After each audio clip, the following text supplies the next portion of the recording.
Welcome to Look Behind the Look, the new podcast that examines iconic looks in film, television, music, and fashion history. I'm your host, Tiffany BARTOK. Hey everybody, it is the holidays, and if you haven't noticed, it looks a little bit different. This is my first time in 20 years that I won't be with my parents and the extended family. And I'm sure so many of you are having the same experience. For many of you, it might be worse. You've lost friends or a family member, or gifting isn't something that you're able to participate in this year. And for once, we all understand. I just wanted to take a second to let you know that you're not alone. And it's okay to be sad and disappointed that the holidays look a little bit different this year.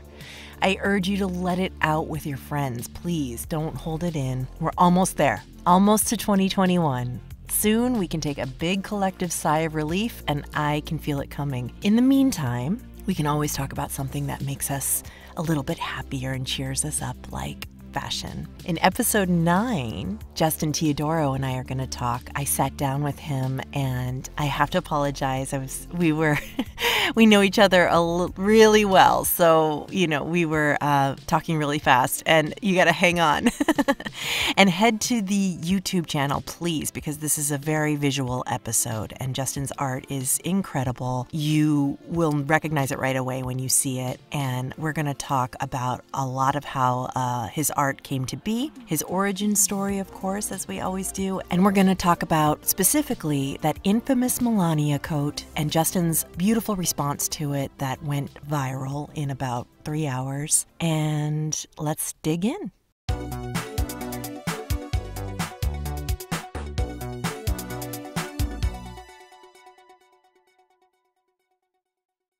So, hello, this is Tiffany, that's me, and this is Justin Teodoro, who has joined me today so graciously. He's taken time out of his busy schedule to talk about everything that's going on. And now, Justin, I don't know if you can see that you're in the Justin fan club here. I have my Justin shirt on that you created, an original for the film that you worked on. And we have a picture of me and Jace in the background, and a picture of Chan back in the vanity. I think so. Yeah. And that's a thank you card that the company sent me once, and I saved it forever, of course. And I spied also 2 of your collabs, one with Mac and one with Kevin O'Quan Beauty behind me. Okay. Closely. I see them. Okay. I have to tell you that when I sat down here and I looked at the framing, I was like, he's going to think I did this just for his episode, but like I do this all the time.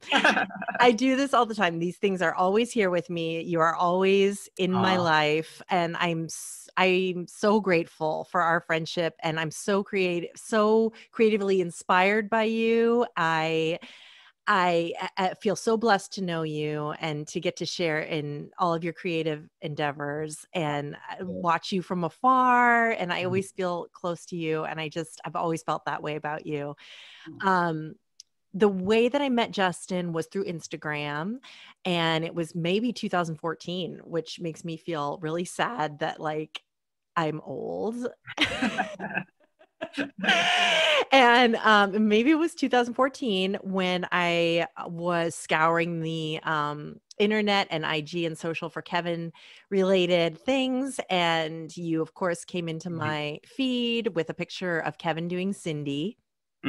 And you had sketched it, and I was like, who is this person that like nailed this, and this is incredible, and look at this. And I shared it with Troy, and he was like, oh my gosh, Justin, we have to know him. And of course, we became friends virtually and then in person over nachos and your creations for the film, which are incredible. And while people are listening, I'm going to show the creations that you made for the titles for Larger Than Life. And they were so wonderful, and the family loved them right away. And they're a lot of fun. And so I wanted to ask you how I know these things, but if you just want to share with people how you came from fashion into illustration and how the two married themselves so early on for you. Yeah, I mean, I've always been like a drawing kid. I was drawing since I was like 5 or so. So that was kind of always in my like my DNA, I guess. And yeah, and fashion kind of crept into my world. I remember, yeah, it was through my mom's fashion magazines that I discovered. Like, I remember the first issue I saw was like Vogue, September 1991. It was Linda Evangelista on the cover in the plaid Scottish look.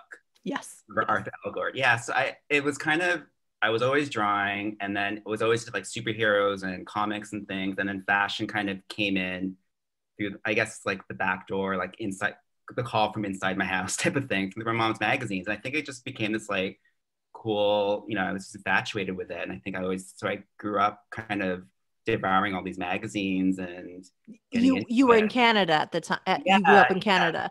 Yeah, Vancouver, British Columbia. So I remember, I mean, I'm sure we talked about it before, like magazines back then, you had to wait for them like once a month. So it was kind of like a ritual to go get them. Yeah. I just remember like my parents, we had like a mailbox like across the border in the Washington, because you could get American mail cheaper that way. So it was like once a month. Yeah. So once a month we would drive, me and my mom and my dad, so they get their mail, and my mom would get her magazine. So I would go with them. It was like the best Saturday morning. And then we would stop on the way, either on the way or on the way back, like for like, lunch at Denny's. But getting the fashion magazines was like a ritual thing for me. So yeah, it was always part of my, just in my world, I guess. And what did you do with them? Did you took them home and then you put them all over your walls, or you saved them in an envelope?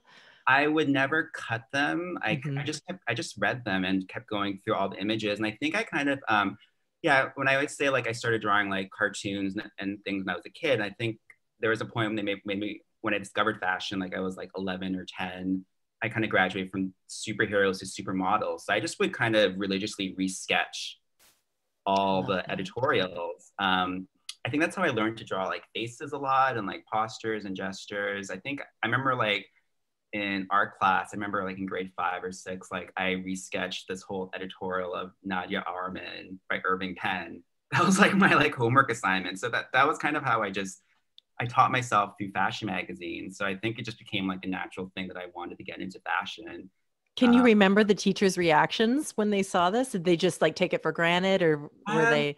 I guess, yeah. I mean, people liked it. I mean, I never really told them where it was from and stuff. I guess it felt a little awkward, like you're just a kid and like everyone's drawing like whatever, and I'm drawing like all these like ladies and stuff. But it was, I mean, it definitely was. It was just part of me. And I think it just, I devoured all those magazines. I'm in watching like Fashion File, Fashion TV, like Jeannie Becker. So that stuff was always in my like orbits for sure. And then, then I kind of didn't know what I was going to do like after high school in terms of my career and work. And so I just kind of did my general like arts degree in University of Toronto. And then, yeah, I found about this program at Parsons for fashion design. So, I mean, fashion was something I always wanted to do, get into. I just didn't really know what was my entry into that. So, with the support of my family, I made the move here to New York like 16 years ago now.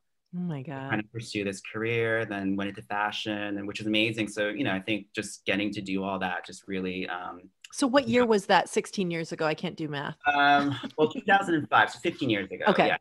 2005, I came to New York for this like associates program, fashion program at Parsons. It was like a 2-year and a half program, like really super accelerated.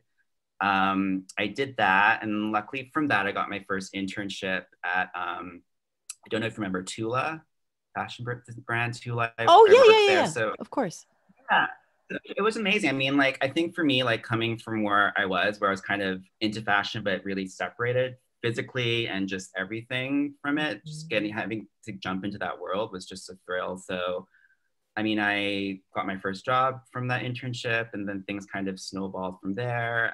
So yeah, I was working for 8 years as a womenswear designer, which was great. And then I did so much stuff like, runways at Bryant Park, involved in that, and just work, you realize. I didn't know that about you. Yeah. I mean, yeah. I went from Tuleh to Cynthia Steffe, and my last full-time job was at Kenneth Cole. So, I mean, wow. I had like a great spectrum, like going from small to medium to more corporate. So I got the whole, I felt a great breadth of experience and got to meet so many different people. But I always just say, I think it was like in the last 2 years of me working as a designer, I think I kind of had to figure out just for myself where I was going to go with my work and my career. And I think I knew pretty quickly that maybe I wasn't destined to be a designer per se. Just it's so difficult. I mean, I made the decision like 6 years ago. I can't imagine what that's like nowadays. It's so different now, the industry, just pace and to set it up.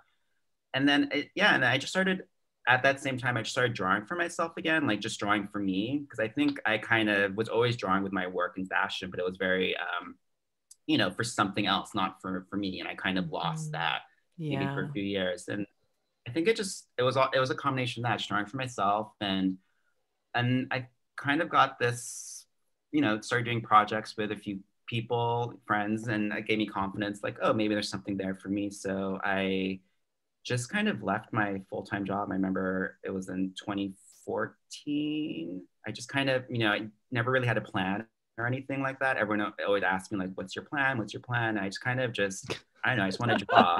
Who has that plan? What the hell? Yeah, I know. I was like, what's the plan? So, I mean, the best things I've always done never really had a plan, I guess. It kind of just went from some gut instinct. So and I kind of jumped into it and just everything kind of happened from there. So, I mean, I see your plan has always been to lead with love. And I'm such a fan of good things happening to good people, because so many good things happen to bad people, and it drives me crazy. So when something happens to someone who is led with, your intentions have always been so pure and just so full of love and support of art of all forms. And so I think that that's what's being rewarded like a billionfold. I mean, right now you're collaborating with Boss. It's like you're up in windows everywhere. I just want to walk around the street bawling because I'm so proud of like what you've created. I love seeing you be celebrated in the way that this campaign with Boss has been celebrating you. And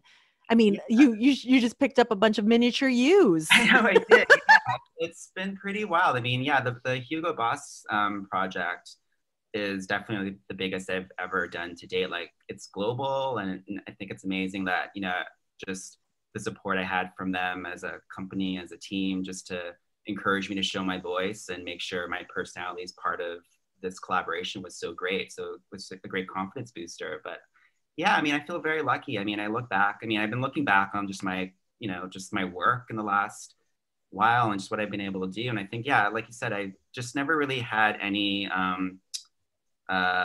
I just led through some honesty, just wanting to do all this stuff and keep it pure, and just, been lucky throughout this journey to collaborate with people that I want to know and like to know, and friends, and do projects. I think having that mixture in the chemistry is really important for me. So it's been great to, have all these projects kind of grow with me as I'm kind of figuring out this journey myself. Yeah, it's definitely like going to all lead. I feel like you're just on the right path, and like my friend says, that when you're on the right path, you are never lost. I feel like you just are always going to be going in the right direction. Yeah.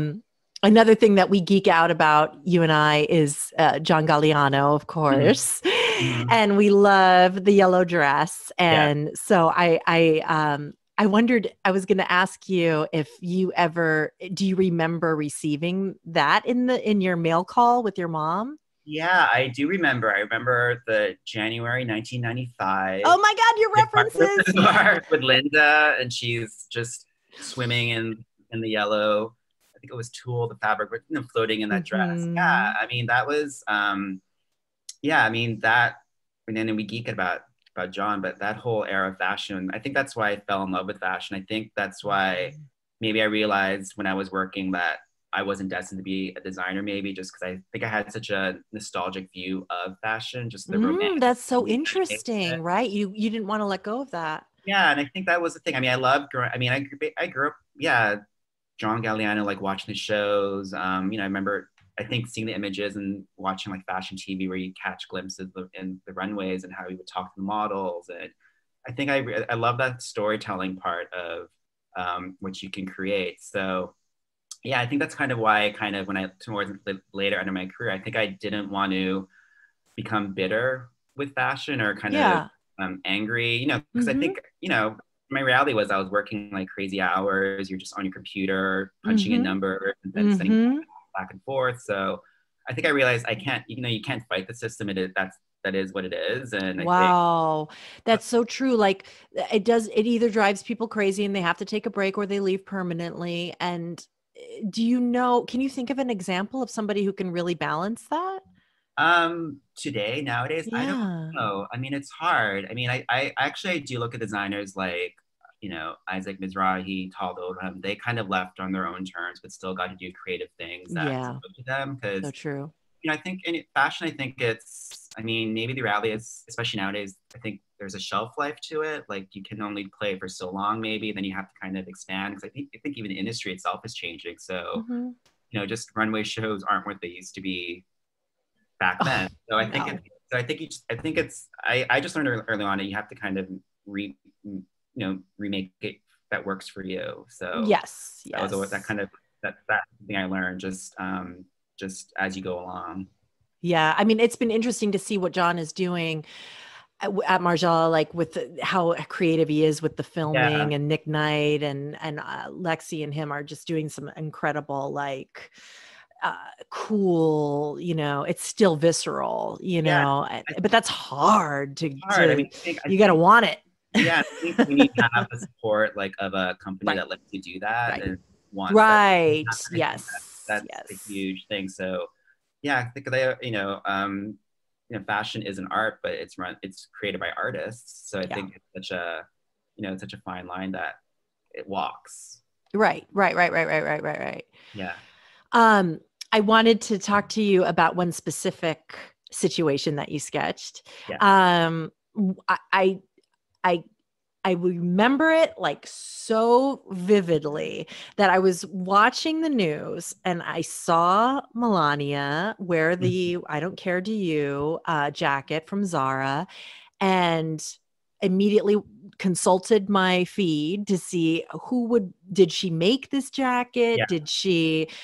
How did this jacket happen? Why was it worn? What is going on? It was like a fever like I get about Britney Spears's codes. I was just like, what is this? Yeah. And as I was looking, you immediately answered back in the feed with the now iconic Statue of Liberty. Hmm. And I have it on a button, of Oh, course. But I immediately saw you answer back with your sketch, and I'll put it up here. And in about 3 hours, it had gone viral. Like it was picked up yeah. by, I believe I saw it first on HuffPo. That's how I saw Yeah. it for, like, Mhm. immediately. And then everybody started regramming it and freaking out about it. And then my friends started changing their icons to it, Yeah. and I was like, oh my God, this is blowing my mind right now. How did that feel for you? Like I mean, going viral in real time? it was definitely surreal. I remember I think that the news happened like I think at 4 o'clock or 3 o'clock in the afternoon on that day. So I was literally sitting here in my apartment, saw that, and I think I'm assuming like everyone else was just so shocked Yeah.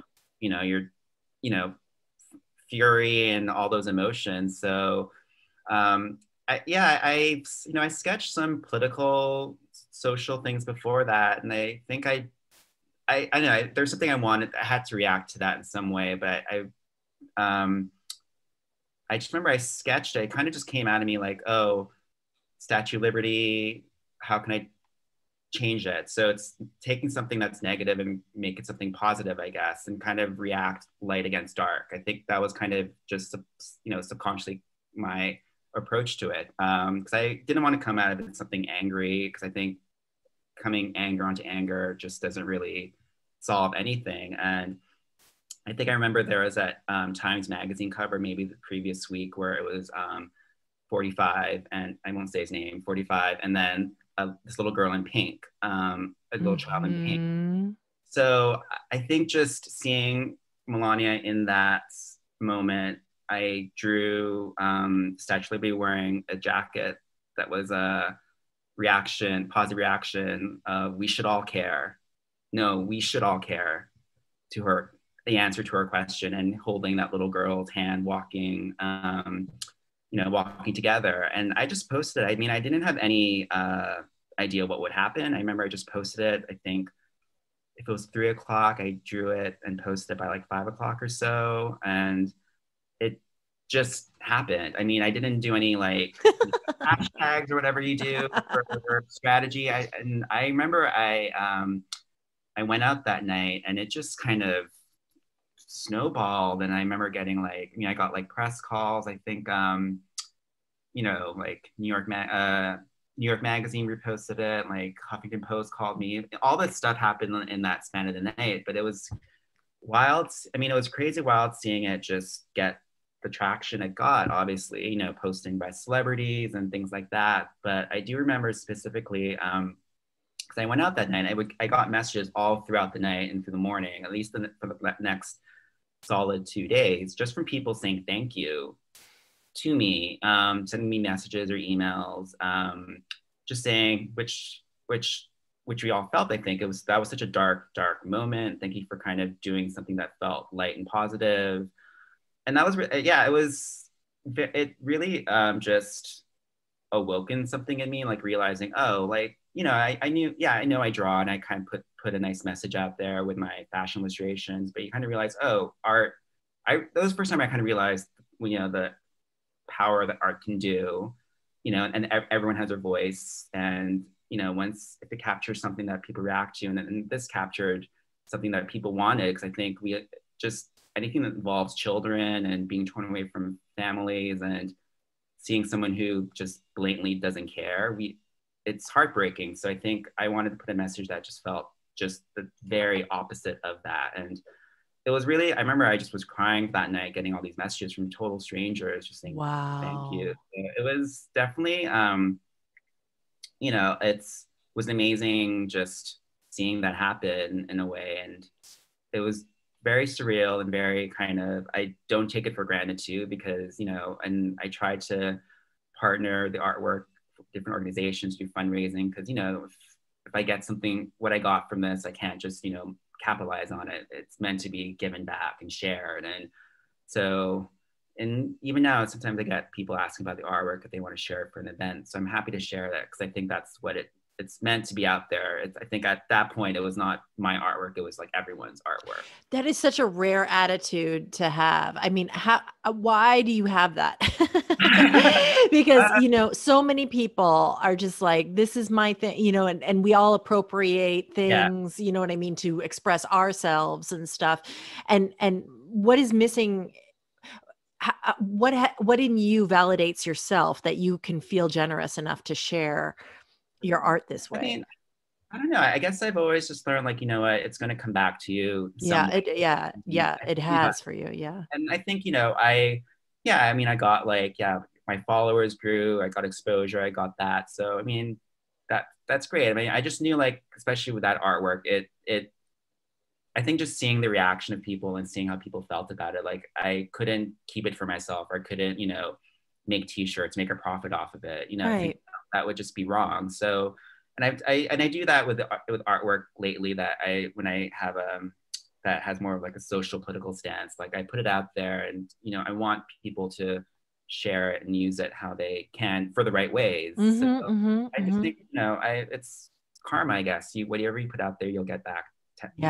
Whatever they say, tenfold. So I just know, I have no qualms about that, especially if I know if it's being used for something that is good. Have you ever seen something being used in a way that you don't appreciate? You had to say something, or? Yeah, of course. I think there's definitely, like, I think I remember, like, with that the We Shall Care artwork, it was being, I think you even sent me links of it, like, on these like random t-shirt sites. So people just kind of, I mean, that happens. So I think that was definitely something I did not want to see, just in general, like, as an artist, first of all, seeing your work kind of off like that, and kind of the message being taken away. So, I mean, that stuff I definitely kind of react hardly to, because I I see with so many different artists happening now. I know. It's crazy. I think it's like if one thing kind of gets some sort of attention, there's some like bot site that just randomly like uploads it. So I think so. Yeah. Redbubble or something. I don't yeah, know what it is. Yeah, but I see it on there sometimes. it's a tricky part of navigating social media. You just have to, realize it's a chance you take, but you have to just kind of navigate it and, it as best as you can. Yeah. Yeah. It's hard, I'm sure. It's The hard. Black Lives Matter, you have a piece that you created for during Black Lives Matter. We have it in our front door with the child saying, Yeah. am I next? And I think you fundraised with that. Yeah. That was great. Yeah, I Yeah. think that's what it was. You Venmo for the download, and then you I mean, I think contribute it. that started. I mean, yeah, it's kind of that sharing of the files kind of just started during I guess, the lockdown that we were all going through. I did this music series of drawing. Kind of made it like, because music is such a we go to bars, we go to restaurants, we all miss kind of music experience together. So yeah, I did this thing where like if anyone's a music request, I'll draw it and share it, and I'm happy to share these files. Everyone can print them. I think the stuff is meant to be shared and stuff. And yeah, and during the summer with all the protests and things, I was doing a few more social political artworks, and I think combined with the music artwork I was doing, I was like, if I'm happy to share them if you want the file, but please donate, share your donation with me. And so I think that's kind of how I just use my art. That's are there any I have. Are there any organizations in particular that you had a great experience working with that you wanted to share with us? Or I mean, I think it's when I did the We Should All Care, I donated a lot and gave my donations to Kind Kids in Need of Defense. They're a great organization. And yeah, it's amazing. I think there's so many things that have been popping up that I've been just sharing my work with, and especially groups, disenfranchised groups that need our support, and even getting more involved like locally too. Like there's an amazing group that I've got involved with, Court Square Justice. Yes. And what does that organization do? It really was started local community group in my area of Long Island City, Queens. I think it was after just having silent vigils, and then it just kind of led into people wanting to get involved somehow. So I joined them just, whatever I can do and however I can do, because I think I was just so unfamiliar with like what can one do. And so it's been great. It's been really great just to connect and meet all these different people who are, I think trying to figure out what they can do. It's, just local community of people in the area, doing fundraisers, vigils. It's all just out of our own hands and work and stuff. And it's great to kind of, get that sense of community too, I think nowadays. Yes, very important. How have you been getting through all this isolation? I know you're such a communal person, and do you have any secrets you'd like to share with how to survive the plague? I wish I did. I mean, I don't know. To be honest, like my day-to-day wasn't changed too much, because I work from home, so it's not like I went to an office or that. It didn't disrupt it too much. I don't know. I guess I wish I had a remedy. I mean, it's just talking to friends, getting doing more FaceTimes, hangouts, things like that. I think for me, it was just kind of like drawing for myself a bit more, going back into that. That was kind of escape or just was the boss collab, was that before COVID that you were talking? Okay, so they just kept going through. So you had a lot of time to focus on. Had you created anything out of quarantine or for Boss? No, I mean, basically it was really worked like a year and a half in advance. Okay. So it's funny. I mean, when I always talk to them about it and we talk about the project, the Hugo Boss collaboration, I think the idea was to do something for holiday. They wanted something like that was emotion and positivity and, all that stuff for the holidays. So so we did, motifs like hearts and stars, and that's kind of an instant, you feel that emotion from seeing those images. And, yeah, we finished it, definitely before everything happened. And so it's like perfect timing. Yeah, I mean, yeah, it coming out this year was a nice kind of, I guess, reaction that we probably needed. And it's been great kind of hearing that feedback, just from everyone who's seen it and people in the stores. I think what was great, because Boss really still wanted to push it. I was always nervous, like, it's what will happen with everything going on, but it was still going forward. But I think people wanted that, and I think they wanted that for the stores. And it's been great hearing that reaction, like, oh, it's positive and it's happiness and there's imagination. I think, that's what we want for the holidays. And yes. Yeah. Yes. Okay. I know you're not going to pick favorites, but what is, like, I know you can't see yourself in these displays, and it must just be like the worst feeling ever. I cannot imagine if I finally got into, the Berlin Film Festival and couldn't go, I would just be like under my pillow for the rest of my life. You've been handling it so well, like a big boy. Not being able to see your artwork in these iconic store windows and everything. But do you have a favorite display that you really loved? Yeah, I mean, or felt like, oh my God. I mean, all of them are really amazing. I mean, just getting to see this little character in me is wild.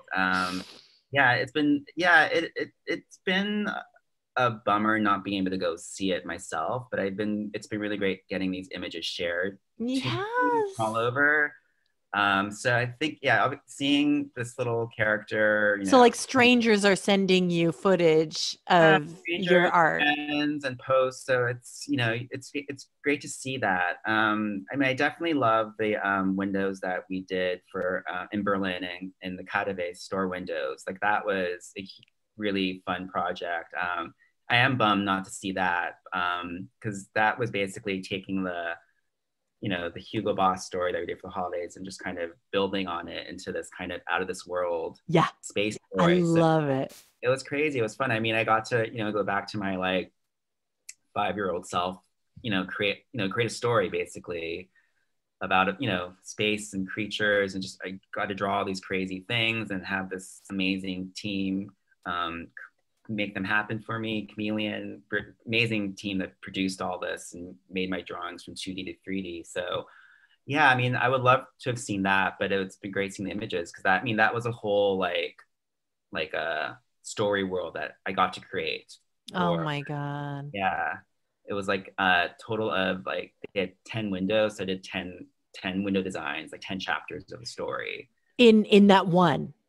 In the one store, yeah. So okay. The store has 10 street windows. So I mean, just get the chance to do like a Christmas window in general. Like, I always think of like Simon Doonan and Hermes and all that tradition. And so it just felt like, oh, I can have my little hand in doing it somewhere. And then I mean, KaDeWe is like the biggest department store in Germany, I think, and oldest. So it's even on history. And so yeah, so they had 10 windows, so I had to create 10 different designs. So 10 chapters of like the book, the storybook.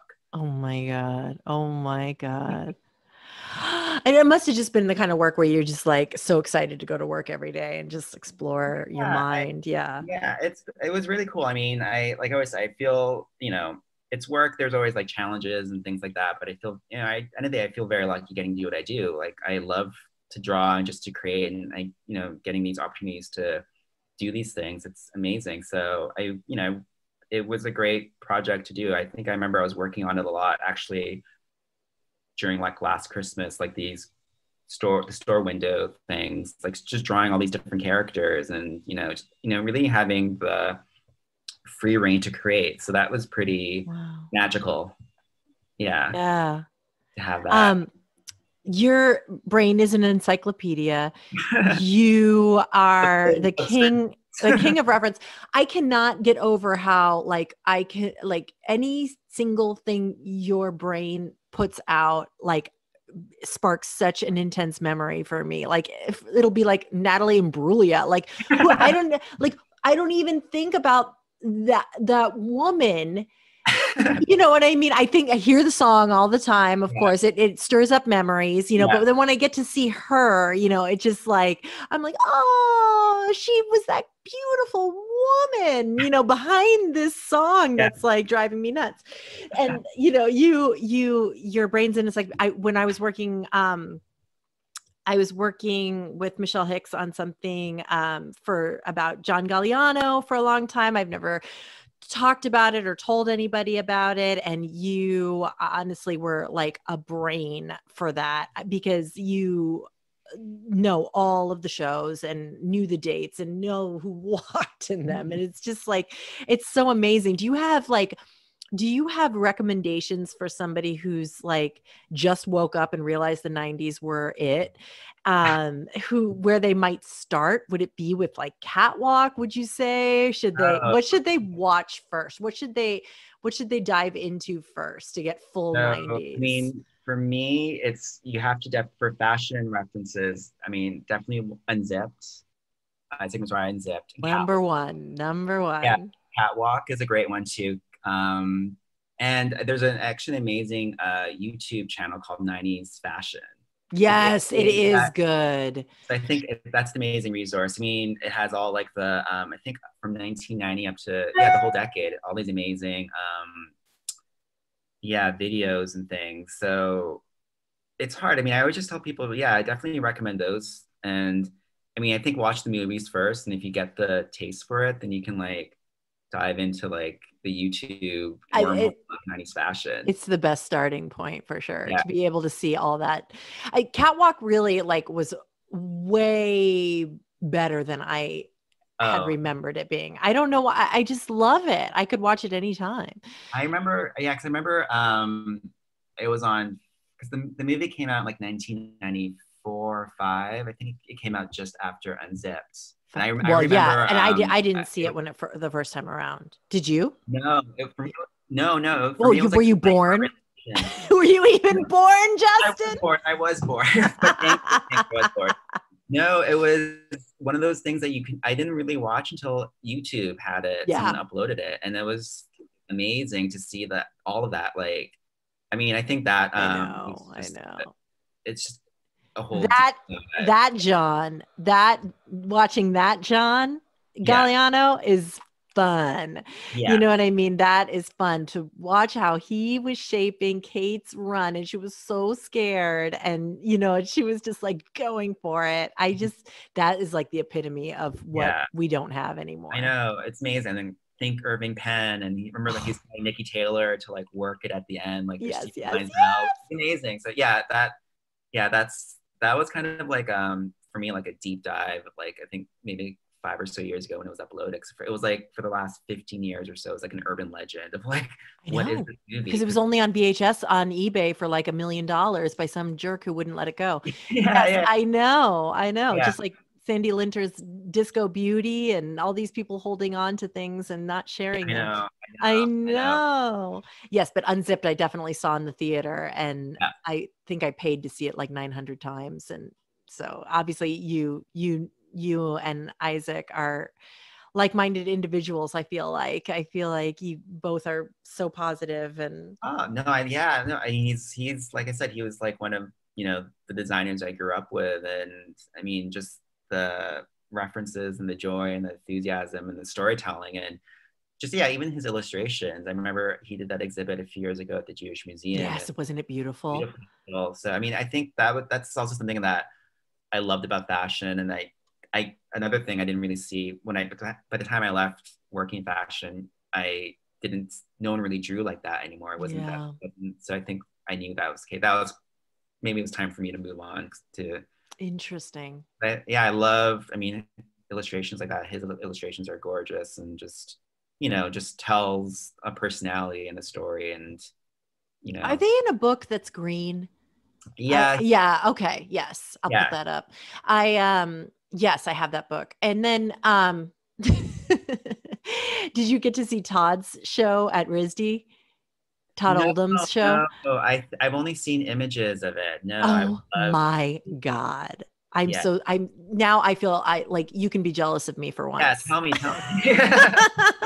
Oh my God. It was just like a disco ball when you walk in, just Yeah. everything you remember from the Yeah. shows, just sitting right there, and the shine and the happiness and Mhm. the concern. I'm seeing it up close is really just something else, I guess. I never realized it looks so fun and so easy to wear, and then you forget like that there's like the craftsmanship into each piece is actually extraordinary as well. And you just forget. Yeah, his stuff is beautiful. I've seen maybe a handful of things up close, but a lot of them like just um, TV shows or magazines. But his prints and fabrics and everything were amazing. So I think yeah, he was another one like that moment in fashion, and especially in New York, there were so many kind of like individuals. Like that's Todd Holm, that's Isaac, and that's Mark, and we Yeah. we still get that, but not in the same way. I don't know if it's me just being nostalgic for that, but I think everyone got a chance to be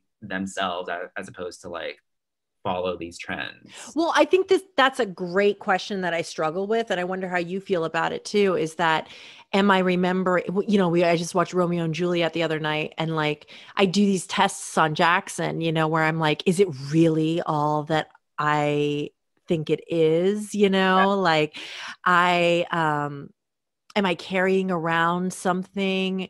But I'm happy to report that this is not the case in our family. That Jackson was like, "This is awesome. Oh my God." Yeah, yeah, He yeah. said, this vintage speak is really getting in the way of things, but I love looking at it. Yeah. Vintage speak. But that is a question that I always grapple with. Is it nostalgia or, I mean, or yeah, I'm sure. I mean, it definitely is nostalgia. We look back to that, all those moments, but probably like a different eye, warm hearts. But I don't know. I mean, especially I think for me, like the '90s in fashion was just so special, and so yeah. I mean, just it was so special. I think you can't deny that. I think I know. no one can say that wasn't not an amazing moment in fashion history and New York fashion, what was going on. And I think, when I hear stories of that was a moment designers could create, and it was, the models would work for John or Marc Jacobs for free to help them put on their shows. Like Right. that type of camaraderie, maybe we probably still see, but not in the same way. But I think that just made it so much special. It's more about uh, putting together a vision and an idea, and there was not anything too much focus on the social media aspect of what we have to deal with now. So I Well, think, what do you think happened? Like, I mean, when you're talking like that, it reminds me of like, Bohemian times and, the resistance and like, like salons and, all this. What happened? I feel like ego. So where it went from people feeling like we're doing this all for the good of the project to like, we're doing this for this person and they're yeah, getting all the I, glory and I'm mad and know yeah, I your mean, worth. yeah, I mean, I'm sure there was elements of that back in the day. I'm obviously, Yeah, but we didn't I care. think, no, I think right now, like it just became such a huge business. I think that's Such a what huge business. Yeah. fashion is now. So I think, yeah, I mean, it became this huge, and everyone is into it now. Like going back to our thing about like buying fashion magazines like once a month. It was like a trek. I had to go to the corner store or whatever. I remember like fashion magazines were like in this corner magazine store. Like when Yeah. magazine stores existed, you had to go hunt for them, and now everyone knows about fashion, which is great. But I think it's kind of with more eyes on it, it's more a business. So I think that's definitely Yes. changed it. I mean, in good ways and bad Big ways. with beauty. Yeah, that's big And with beauty. The romance is gone of like getting that yeah, $50 lipstick. and I think yeah, I just have to from my own experience with fashion, I realized it's been good for me to kind of still have one foot in it, but step away from it, so I don't lose Mhm. my love of it. Because I think I don't know, Right. it'd be different if I was working in it as I was 8 years ago. Makes my Right. perceptions of it. Do you remember when, there was always a girl who had like a subscription to Vogue, and I'd be like, she's rich. She has a subscription. You know, I was like, oh my God, I'd be like, I could never afford a subscription. And what if there's a month I pay for that my girl isn't on the cover? I know.